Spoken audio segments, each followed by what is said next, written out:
Hey guys, I haven't done an NBA game recap in quite some time. In fact, the last recap I ever did was of Toronto's championship Game 6 victory. And the last video related to the NBA I ever did was like speculating free agency where Kawhi Leonard would land. Uh, so you're probably wondering why all of a sudden did I decide to start doing these again? And, you know, I'm wondering that myself too.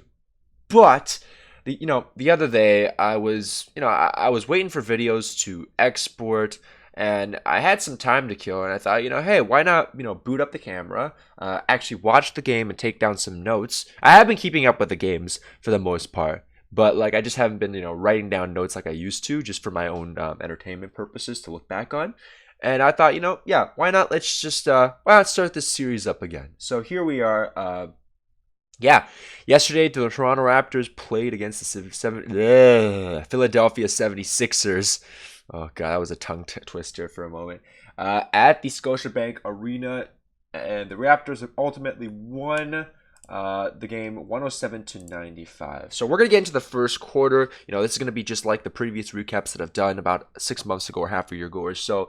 And yeah, let's get to it. So the first quarter, the Sixers jumped to an early lead, and this is mainly due to the fact that they are able to shoot very, very well. In fact, they're pretty much lights out from three and are getting everything to hit early on. Now, you guys know how people like to overreact. I was looking at the Reddit reaction forums because you get some of the best takes over there, the most stupid hot takes ever. It's just the definition of overreacting. People saying trade this player, trade that player, game's over, team, this person's a bust, whatever you want to call it, right? But yeah, it's a great place to go and just watch people, like mainly casual fans, be casual fans, like just and like not in a good way casual, like one of those stereotypical casual fans that just bandwagons or just doesn't know what they're talking about, and you can just have a good laugh at it, right? But anyway, so yeah, first quarter, Sixers basically get out to a crazy good lead. Unfortunately, Josh Richardson goes down with a left hamstring strain, and that's kind of unfortunate for Philadelphia because prior to going into this game, when I took a look at the lineups and I took a look at the overall standings and everything as well as the personnel, Philadelphia has a serious problem when it comes to perimeter offense. And, the last game in Brooklyn, they did very well. They scored the lights out against Brooklyn. But you're thinking, are they really going to be able to do this against the number 2 ranked defense in the entire league, just behind in the Toronto Raptors, which is just behind Milwaukee, right?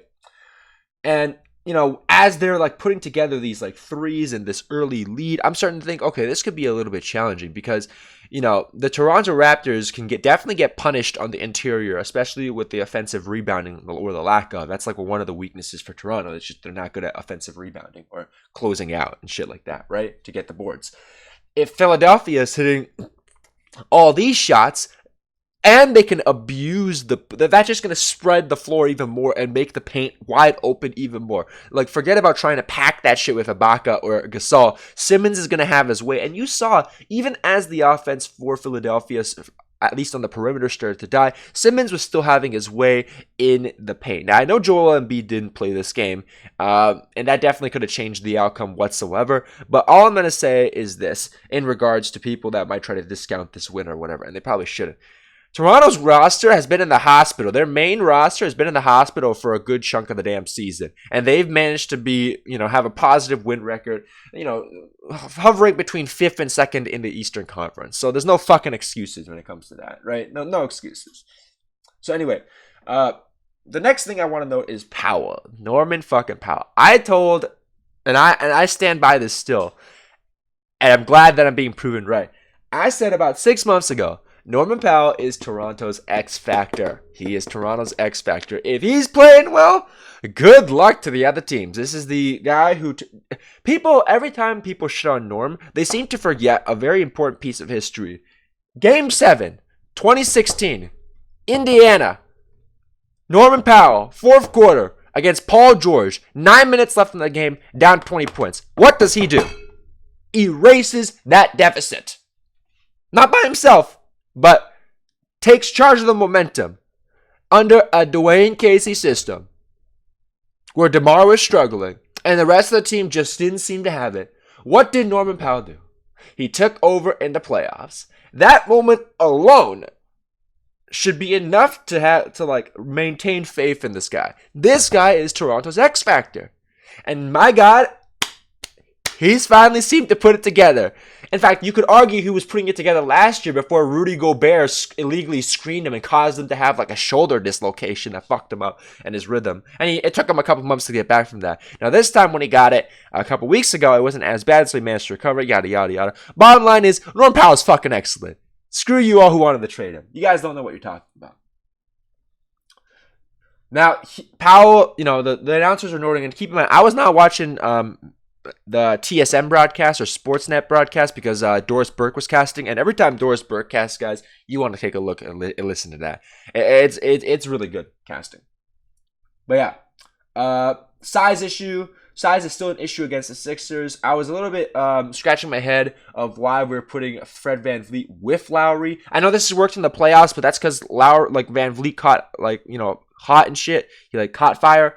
But luckily that didn't happen for too long. It seems that Nurse swapped them off, so you don't have too small of a lineup. Because if you're putting Kyle, you already have an undersized point guard. You want to put an undersized shooting guard in the game as well. It's not gonna go too well, right?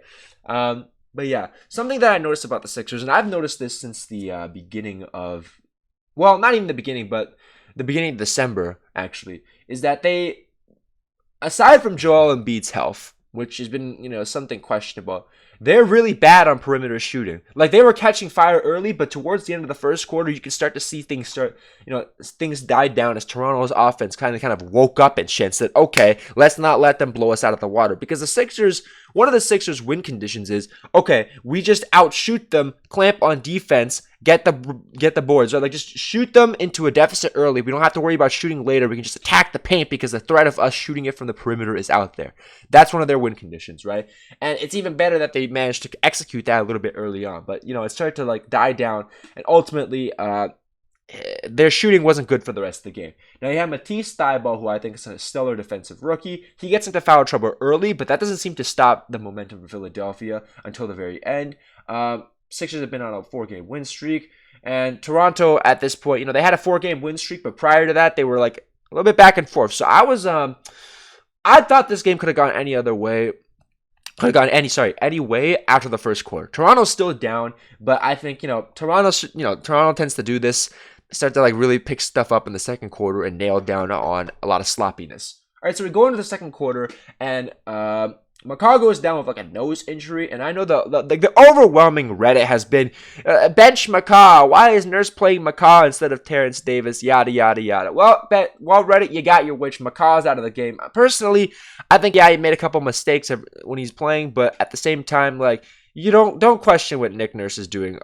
This is the regular season too. It's I know seeding matters, but obviously, there's got to be a reason that, Davis is getting limited minutes and McCaw isn't. McCaw probably offers, length or something like that. Basically, McCaw's out of the game. Davis gets some good minutes in. He didn't really do too much, but he did enough in terms of hustling and being, getting boards and stuff like that. And yet, the reason why he didn't do as much score-wise is teams are starting to, get prep for him, briefly. He's on the radar now. You know what I mean? Especially after having such good prior performances.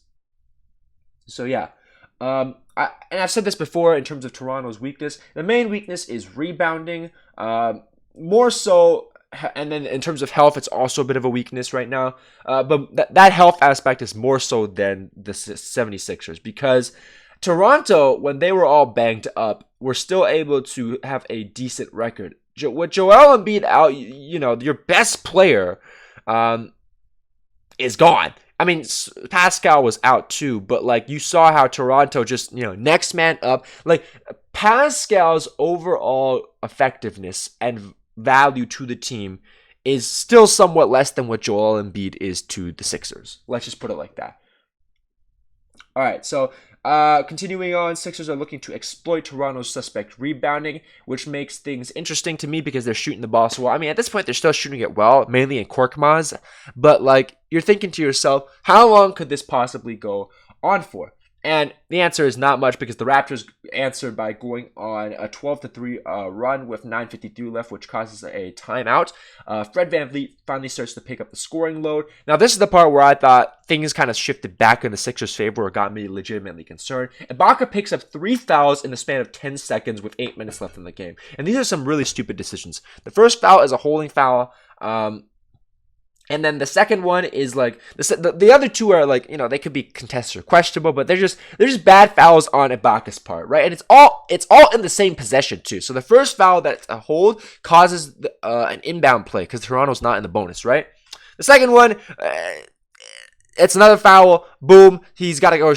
Another inbound, and then the final one, another foul by Ibaka. Now he gets to shoot free throws, right? I thought these 3 fouls were really, really bad because, and I panicked a little bit because Ibaka is really good at rebounding the basketball. Even though he's shorter than Marc Gasol, he's got more juice, more lift, and overall a little bit more strength to, you know, get those boards. You got to make a decision as the coach. Do I keep Ibaka in or do I take him out of the damn game? And Nurse took him out of the game. 3 fouls is not a lot to work with over here. Now I'm mainly worried in the sense that, okay, if I'm the Sixers, now I go full attack into the paint. Full attack, because they still have to respect my shooting because we've hit a couple of those shots. Full attack the paint. Press that paint advantage, right? Toronto was able to get their defense in sort, and I don't think the Sixers did a really good job of attacking the paint. They had a great opportunity to go for it. I know Marc Gasol is just going to, push his hands up, but you got to take advantage of Ibaka being out there and like getting those offensive boards or at least making shots, right? And that's where the weakness for the Sixers started to show again in their perimeter shooting. And and the Sixers, like, to elaborate on this weakness, the Sixers aren't necessarily bad at shooting the ball. They just don't have enough people that can shoot the ball, consistently. Like, when I say lack of perimeter shooting, I mean it in the sense that they don't have enough of that. They can do it. They just don't have enough guys to do it. So when people start triple teaming, double teaming, or like just boxing, wanting isolating 2 guys and stopping them from getting their shots, no one else is gonna be able to hit those. And there goes your offense. Like, who is going to score? And you saw this through every single quarter. The Sixers have a huge problem closing out the quarter. Never mind just keeping even. They have a problem with that too. They just cannot seem to find a way to grab a bucket in the last 2 minutes of a quarter. Like, they just have a serious problem doing that, and that stems from the fact that they don't have enough personnel to shoot the ball. They also lack a true point guard. Shouldn't have traded Fultz, but whatever. He needed to change the scenery. They lack a true point guard, and they lack somebody else that can shoot the ball. Now, with Josh Richardson out, or was this Josh Richardson that got injured? Yeah, with Josh Richardson out, you really, you had an offensive threat, and now he's gone, so even more limited now to what you can produce on the offensive end.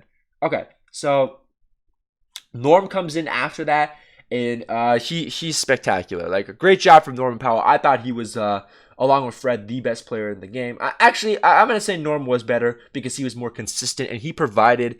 I know Fred had clutch threes, but like you want to look at the game as a totality. Norm was one of those consistent variables that provided offense. The guy was going and dunking. He's just like, Toronto can't get a bucket. Man, I'm going to dunk this shit. Right? But yeah, I was worried about Mark's fatigue because, that was a huge issue early on in the season. People were like yelling and whining and like bitching on the Reddit. It's like, dude, he just won a championship. He just won a FIBA. And now you're expecting him, like, come on, give the guy some rest. And then obviously Nick Nurse's reactions are always on point. Something else that I want to talk about when it comes to Toronto, and I know I've been all over the place, so I do apologize. It's just all these things happening at once. But it's Siakam. Now, Siakam early on in the season was putting up, and he still is, right, in terms of averages, was looking to be like the number 1 option for Toronto. And it seems as though now that teams have kind of figured him out, well, not figured him out, but like started to really game plan for him, for him.